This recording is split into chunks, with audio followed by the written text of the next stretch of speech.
할렐루야. 우리 인사로 한번 새해 한번 합니다. 하나님과 동행하시길 바랍니다. 앞에 한번 하나님과 동행하시길 바랍니다. 이보다 더 좋은 인사가 어디 있을까? 올 한 해 새해에 가는 길이 하나님과 동행하시기를 주의 이름으로 축원합니다. 오늘 제목은 믿음으로라는 제목을 붙였는데요. 부제를 보면 미지의 세계를 향하라는 제목을 제가 붙여놨습니다. 오늘 말씀이 강하고 담대하라, 두려워하지 말며 놀라지 말라. 내가 어디로 가든지 내 하나님 여호와가 너와 함께 하시니라는 말씀입니다. 우리는 내일을 알지 못합니다. 그렇지만 하나님은 이미 우리 앞서가 계시는 줄로 믿습니다. 10년에는요 미지의 세계 앞에 선 시간인 것입니다. 여러분, 우리는 지금 한 해의 문턱에 서 있습니다. 10년은 늘 설렘과 함께 두려움을 가져옵니다. 특히 인생을 오래 살아오신 성도일수록 이런 고백을 마음에 품습니다. 앞으로 내 몸은 어떻게 될까? 자녀들의 길은 괜찮을까? 교회는 부흥이 될까? 내 노년은 행복할까? 내가 안정을 찾을 수 있을까? 다양한 질문을 자기에게 해봅니다. 그런 사실 10년은 알 수 없는 세계 앞에 서 있는 시간입니다. 그래서 성경은 10년을 맞은 사람에게 가장 먼저 이것을 말씀하고 있습니다. 성경이 말하는 말은 두려워하지 말라는 것입니다. 두려워하지 말라, 하나님이 함께 하신다는 말씀을 10년에 우리에게 해주시고 계신 것입니다. 여러분, 모세를 이어 지도자가 된 분이 한 사람이 있습니다. 그분이 여호수아입니다. 여호수아에게 가장 불안한 순간에 하나님이 주신 말씀이 뭔지 압니까? 두려워하지 말라는 말씀입니다. 두려워하지 말라는 말씀. 여호수아는 지금 미지의 세계 앞에 있습니다. 여호수아 1장을 보면요, 모세가 지금 직후에 이야기가 나오는데 그는 지도자 모세가 사라지고 광야 40년을 지나 요단강 앞에 서 있습니다. 가나안 전쟁 시작 전 여호수아의 상은 한마디로 말하면 이겁니다. 경험 없는 길을 가고 있는 것입니다. 가보지 않는 길을 가고 있는 것입니다. 책임만 있는 자리에 서 있는 것입니다. 하나님 이때 여호수아에게 전쟁 전략도 알려주지 않으셨고, 여호수아에게 어디로 가라는 지도도 주지 않으셨고, 어떤 청사진도 주지 않았습니다. 대신 반복해서 하신 말씀이 단 하나가 있는데 그 말씀이 뭐냐? 내가 너와 함께 하겠다는 것입니다. 여러분, 내가 너와 함께 하겠다. 오늘 이 음성이 2026년을 시작하는 여러분들에게 하나님이 들려주는 말씀이 되기를 주의 이름으로 축원합니다. 하나님은 왜 지도를 주지 않으셨을까요? 성도 여러분, 우리는 늘 이렇게 기도합니다. 하나님, 먼저 좀 보여주세요. 확실하면 가겠습니다. 안전하면 순종하겠습니다. 그러나 믿음의 세계에는요, 중요한 원리가 있습니다. 뭐냐면 하나님은 지도를 주지 않으시고요, 약속만을 하십니다. 왜입니까? 지도가 있으면 하나님을 덜 찾기 때문인 것입니다. 계획이 보이면 동행이 필요 없기 때문인 것입니다. 오늘 강하고 담대하라, 이것은 명령이 아니라 약속인 것입니다. 강하고 담대하라는 말의 진짜 의미는 무엇인가? 이 말은 겁내지 말라는 성격 훈련이 아닙니다. 용감해져라는 정신적 요구도 아닙니다. 근거가 분명한 말씀입니다. 내가 어디로 가든지 내 하나님 여호와가 너와 함께 하느니라는 말씀입니다. 담대함의 근거는요, 능력이 아니에요. 담대함의 근거는요, 환경이 아닙니다. 담대함의 근거는요, 젊음이 아닙니다. 담대함의 근거가 뭐냐? 동행. 하나님과 동행하는 것이 담대함인 것입니다. 제가 학교를 다 졸업하고 세종대학교 대학원에서 교육학을 공부하다가 군에 들어갔습니다. 근데 군에 늦게 들어가니까 나이 많아가서 편할 리가 없죠. 근데 하나님의 나를 사랑하셔서 하나님 은혜 가운데 제가 사단 군전병으로 픽업돼서 교회에 가서 교회에서 사역하다가 전역을 했습니다. 그때 군교회에서 그런 기도를 했습니다. 나오기 전에 성전에 가서 기도를 했습니다. 하나님, 제가 이제 군을 마치고 세상으로 나가는데 어떻게 해야 되죠? 앞이 캄캄하네요. 그냥 하나님께서 성전에서 기도하는데요, 여호수아 1장 9절 말씀이 배너처럼 천정에 떠오르는 거예요. 강하고 담대하라, 두려워하지 말라, 놀라지 말라, 내가 어디로 가든지 내 하나님 여호와가 너와 함께하리라는 배너가 천정에 떠올리는 거예요. 아, 이게 하나님께서 주시는 사인이고 계시구나. 그때 알았어요. 오늘 이 말씀은 새해에 우리에게 주신 하나님의 위로의 말씀이 될 수 있습니다. 여러분, 지금 여러분이 두려운 이유는 믿음이 약해서가 아닌 것입니다. 보이지 않기 때문인 것입니다. 그러나 기억하십시오. 보이지 않는다고 하나님이 안 계신 것이 아닌 것입니다. 오늘 말씀은 내가 어디로 가든지 내 하나님 여호와가 너와 함께 하느니라고 말하고 있습니다. 미지의 세계는요, 두려움의 땅이 아니라 하나님 임재의 자리인 것을 믿으시기 바랍니다. 한 사람이 안개 낀 새벽 다리를 건너고 있었습니다. 안개 때문에 앞이 전혀 보이질 않았습니다. 그는 다리 중간쯤에 가다가 앞이 보이지 않아서 멈춰섰습니다. 그때 뒤에서 한 음성이 들려왔습니다. 멈추지 말고 계속 가십시오. 멈추지 말고 계속 가십시오. 이 다리는 이미 많은 사람이 수없이 걷는 다리였습니다. 그는 용기를 내려 보이지 않지만 한 발, 두 발 내디디며 그 다리를 건너갔습니다.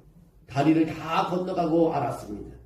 안개는요, 길을 없앤 것이 아니라 시야만 가렸을 뿐이라는 것을 알게 됐습니다. 여러분, 미지의 세계는 길이 없는 곳이 아닙니다. 하나님이 보이지 않게 하신 훈련의 자리인 것입니다. 오늘 성경적 미지의 세계로 가는 사람들이 있습니다. 오늘 아침에 우리 구춘문 고수하님의 인도로 창세기 22장을 읽었지만 미지의 세계로 간 사람이 그 한 사람이 아브라함이라는 분입니다. 아브라함 목적지도 모른 채 떠났습니다. 히브리서 11장 8절에 이렇게 말합니다. 믿음으로 아브라함은 부르심을 받았을 때에 순종하여 장차받을 기업의 땅으로 나아갈새 갈 바를 알지 못하고 나아갔으며라고 말하고 있습니다. 아브라함의 이 한 구절은 믿음의 본질을 아주 선명하게 우리에게 보여주고 있습니다. 갈 바를 알지 못하고 정보 없는 순종을 하게 됐습니다. 그러나 아브라함은 믿음으로 갔다는 것입니다. 아브라함은 지도도 없었고 목적지 도착할 이름도 없었고 도착 날짜도 몰랐습니다. 오늘날로 말하면 계약서도 없고 주소도 없고 보장도 없이 떠난 것입니다. 그가 가진 것은 단 하나, 하나님이 부르셨다는 사실뿐이었습니다. 믿음은요, 결과를 아는 것이 아니라 부르심에 반응하는 것이 바로 믿음인 것입니다. 우리는 보통 이렇게 묻습니다. 어디로 갑니까? 가만 무엇을 보장해 줍니까? 언제 끝납니까? 그러나 하나님은 아브라함에게 결과를 먼저 설명하지 않으셨습니다. 대신 부르시기만 했습니다. 믿음은 미래를 이해해서 걷는 것이 아닙니다. 하나님을 신뢰해서 걷는 것이 바로 우리의 그 미래인 것입니다. 아브라함이 알고 있었던 단 한 가지는요, 아브라함은 가는 길은 몰랐지만 하나님이 동행하는 것은 분명히 알았습니다. 아브라함 목적지는 몰랐지만 어디로 인도하시는 분, 어디로 나를 인도하는지 그 인도하는 분이 누구인지는 알고 있었습니다. 그래서 그는 말할 수 있었습니다. 어디로 가는지는 몰라도 누가 나를 부르셨는지는 안다는 것입니다. 이것이 히브리서 11장이 말하는 바로 믿음이라는 것입니다. 떠남이 곧 믿음의 시작입니다. 여러분, 새해 출발하잖아요. 새해 출발하는 곳 믿음의 시작인 것입니다. 아브라함의 믿음은 도착이 아니라 출발해서 증명되었습니다. 떠나기 전이 아니라 떠나는 순간에 믿음이 드러나는 것입니다. 믿음은 완벽히 준비된 후에 순종하는 것이 아닙니다. 순종하면서 길이 열리는 것입니다. 하나님 목적지를 다 보여주신 후에 떠나라고 하지 아니하시고 떠나면 길을 보여주시는 분이신 것입니다. 아브라함의 믿음은요, 어디로 가든지 아는 믿음이 아니라 누가 부르셨는지를 아는 믿음인 것입니다. 그럼 미지의 세계로 간 또 한 사람이 있습니다. 그분이 누구냐니까 모세라는 분입니다. 인간의 눈으로 보면 완전히 막다른 길입니다. 출애굽기 14장의 상황은 이렇게 표현합니다. 모세가 간 길은 막다른 길입니다. 앞에는 홍해가 있고 건널 수 없는 장애물입니다. 뒤에는 애국 군대가 달려오고 있습니다. 도망칠 수 없는 위험입니다. 좌우에는 광야입니다. 숨을 수 없는 곳입니다. 인간적으로 보면 선택지가 하나도 없는 상태에 있습니다. 이것이 모세의 상황입니다. 이것이 바로 성경이 말하는 끝이다라고 느끼는 순간입니다. 끝이다.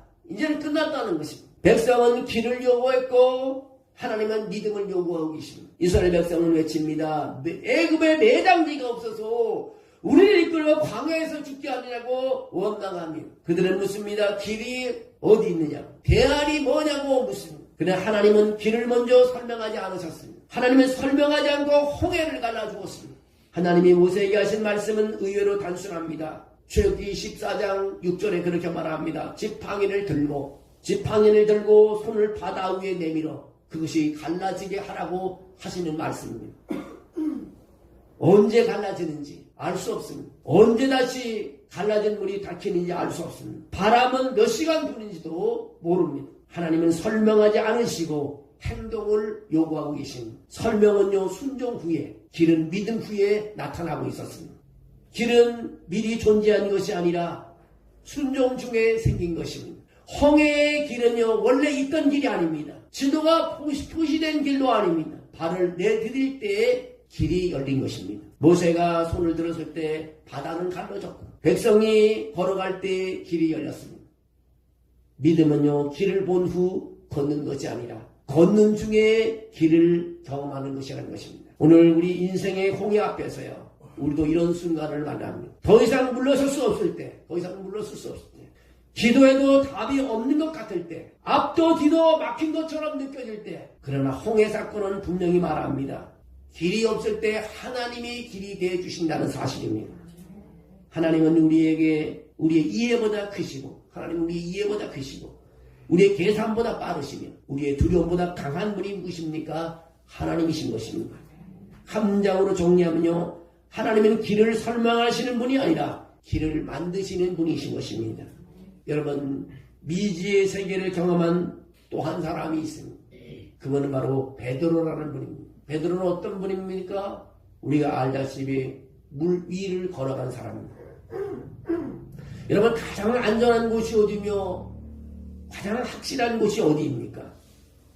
마태복음 14장에 제자들에게 배는 유일한 안전지대에 있습니다. 바다 위의 안전지대는 어디입니까? 배 위에가 안전지대입니다. 배안은 경험적으로, 상식적으로, 물리적으로 아주 안전한 지역입니다. 바다 위는 위험한 곳입니다. 죽음을 부르는 것이 바다 위인 것입니다. 근데 예수님은 배 위로 오르지 아니하시고 베드로를 바다 위로 부르시는 것입니다. 안전해 보이는 것이 반드시 안전한 것이 아닌 것입니다.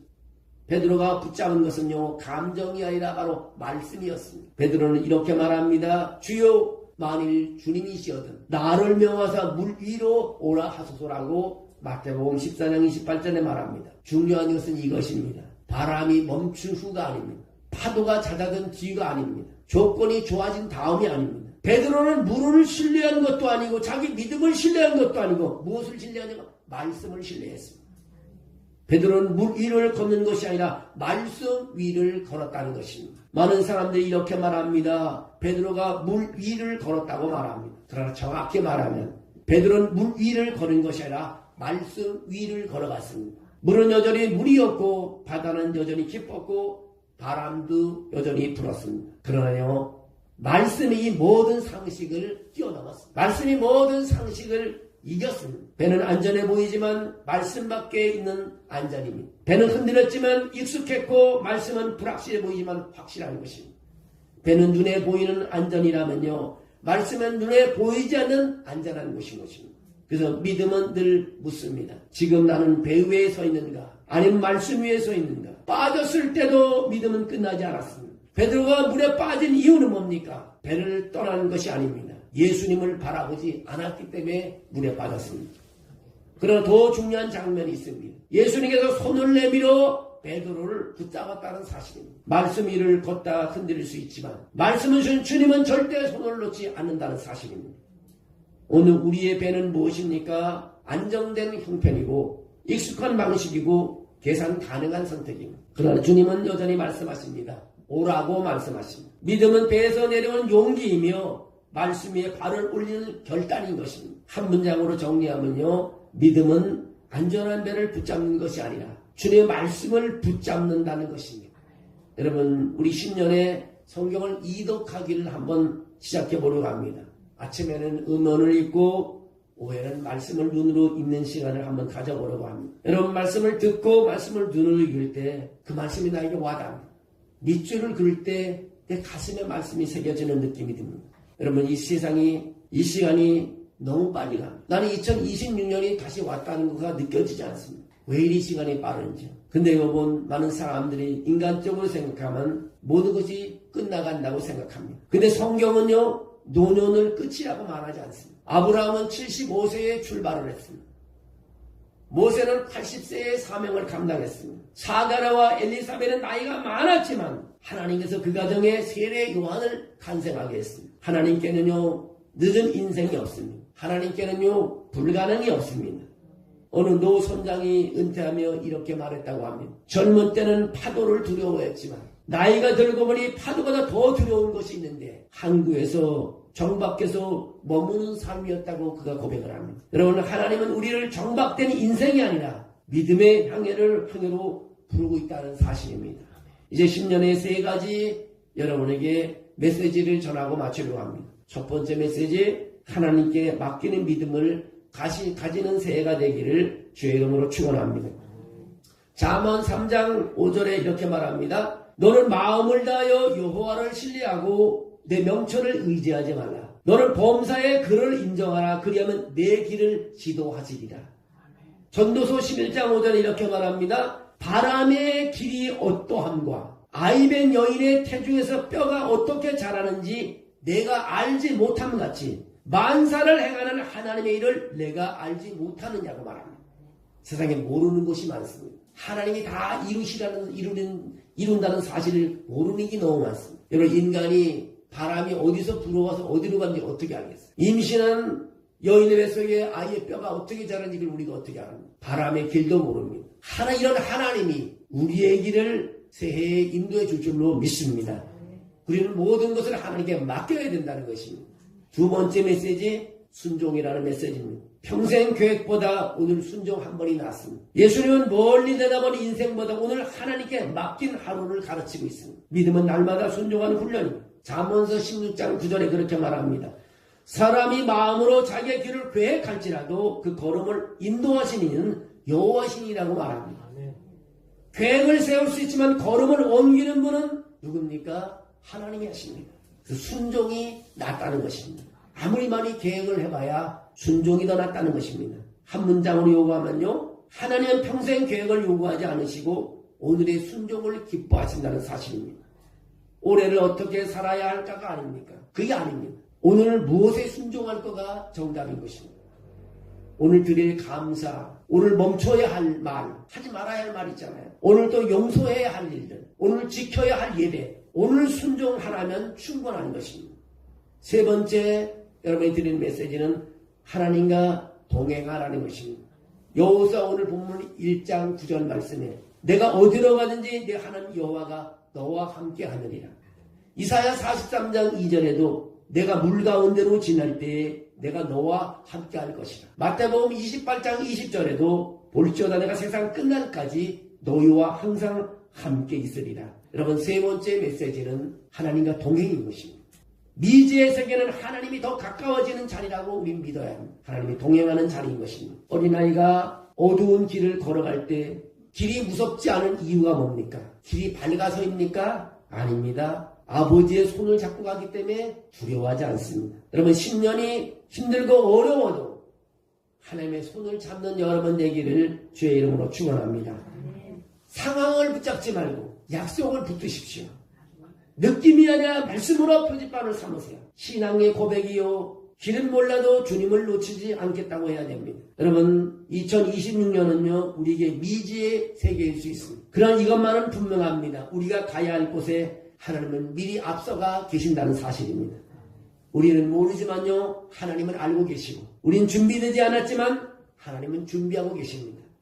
이제 하나님의 손을 잡고 믿음으로 걸어가는 2026년이 되시기를 주의 이름으로 축원합니다.